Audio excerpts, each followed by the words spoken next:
Guys, welcome back to my content. Char. So, in today's video guys, madyo ako magluluto ako or meron ako dito naka-prepare na. This is a pork neck or yung laman ng baboy sa may neck siya part. And then, meron ako ditong chopped garlic and then chopped red chili and then spring onion. So, itong meat natin is i-fry lang natin yan. Ang ginamit ko pala dyan sa pag-marinate is yung ready mix na siya na mabibili sa kahit sa supermarket. Available siya. Any kind of yung pang-fry na mix siya. Pwede. Bawal or baka masipa tayo, char.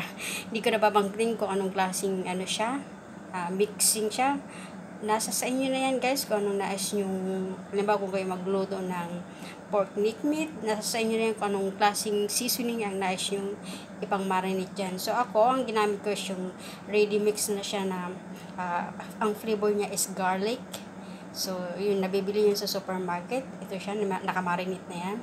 And then like I said, ito lamang ang mga ingredients sa pagluluto nitong pork neck meat. So, samahan nyo ako guys sa pagluluto.